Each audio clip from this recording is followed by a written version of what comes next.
শামীম পাটোয়ারি ছুটে চলছেন। একাডেমি মাঠের এক পাশ আয়ারল্যান্ড নারী দলের ক্রিকেটারদের হুইলোর শব্দে বিভোর, অন্য পাশে শামীম ছুটছেন। সাম্প্রতিক সময়ে ব্যাট হাতে দারুণ সময়ই পার করছেন, তবে এখনও আছে অনেক যদি কিন্তু। আগে তো ফিটনেস ঠিকঠাক করতে হবে, তারপর বাকি হিসেব নিকেশ। শনিবারের এই সেশন অফিসিয়াল নয়।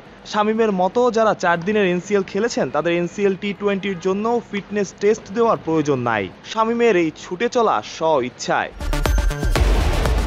জানা গেছে ওয়েস্ট ইন্ডিজ সিরিজের টি-20 দলের বিবেচনায় শামীম আছেন।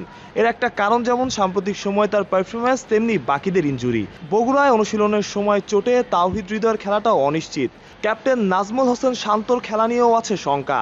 নির্বাচক প্যানেলের হাতে অপশনও কম, তাই শামীমের সুযোগটাও বেড়েছে।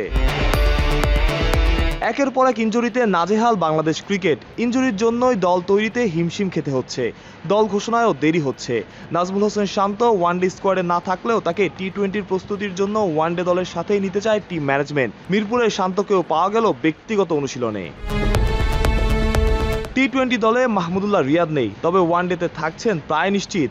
মিরপুরের রিয়াদ চালিয়ে যাচ্ছেন অনুশীলন। প্রাথমিক লক্ষ্য ওয়েস্ট ইন্ডিজ সিরিজ হলেও মূল লক্ষ্যটা তো চ্যাম্পিয়ন্স ট্রফি হওয়ার কথা। যেমনটা বলা হচ্ছিল, নামি দামি সব নাম ইনজুরিতে। নির্বাচকদের দল গঠনেও বেগ পেতে হচ্ছে। ওয়েস্ট ইন্ডিজ এমনিতেই চ্যালেঞ্জিং, তার মধ্যে ইনজুরি বোধহয় সেই চ্যালেঞ্জ আরও বাড়িয়ে দিল।